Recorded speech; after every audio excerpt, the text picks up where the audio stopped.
serial killer psychopath that has zero empathy because you lack a developed prefrontal cortex and you could kill whoever you want and not be fazed whatsoever. I realized that there was something wrong with me. I started trying to kill other children when I was 4 and 5 years old. I tried to kill my sister when I was 7. The first time I tried to kill my sister, I was 7. And the first time I went to the hospital for trying to kill myself, I was 8 or 9 years old. I talk about all that stuff in the ebook, above and below.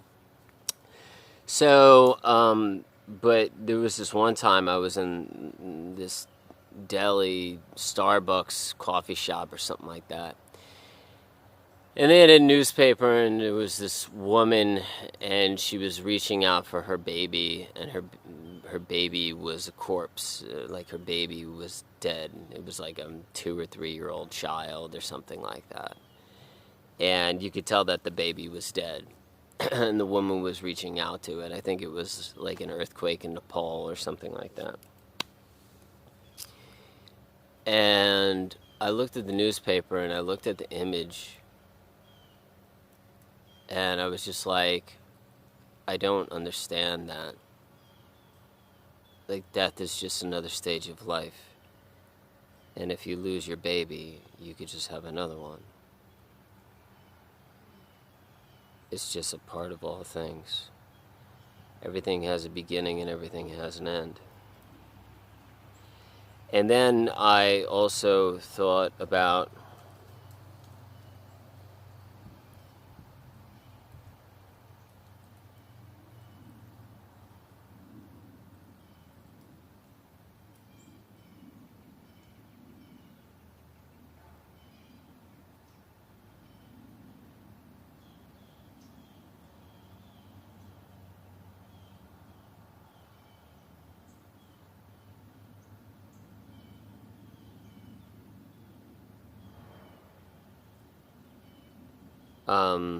sorry, I disassociate from time to time.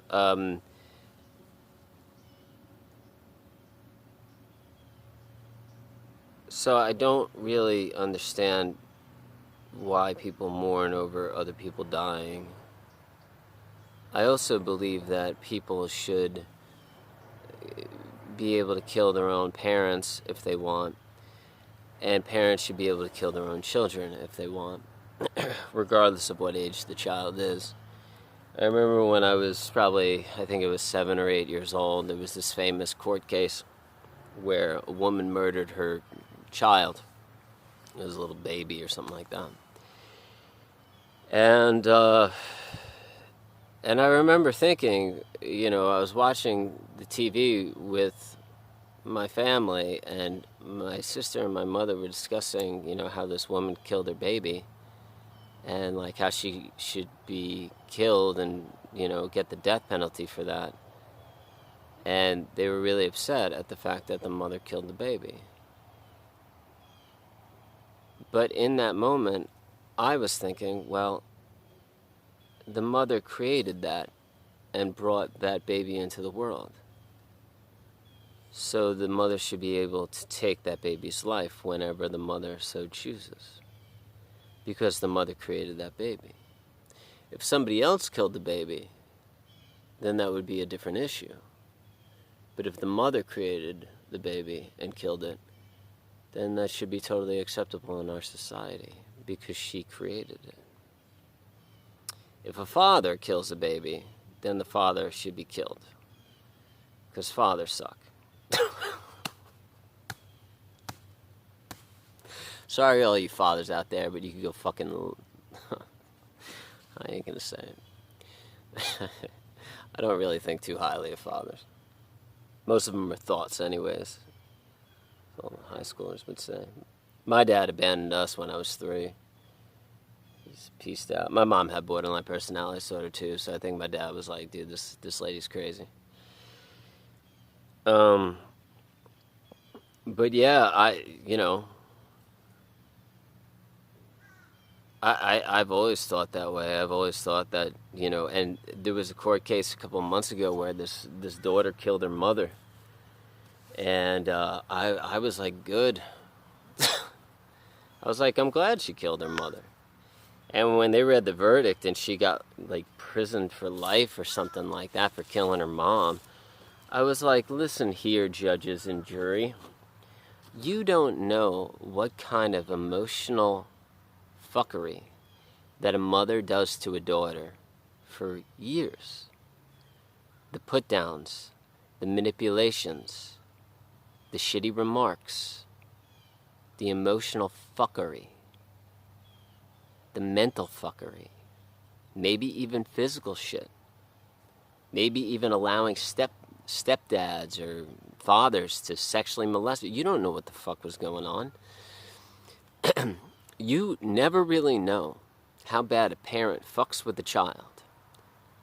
And if the child kills that parent and stabs that mom, like this girl that was on trial, she stabbed her mom like 36, 37 times. When a child does that to their mom, that means their mom was fucking horrifically, nightmarishly, a shitty fucking, like, just a terror of the goddamn planet. So when someone gets, or shall we say when a child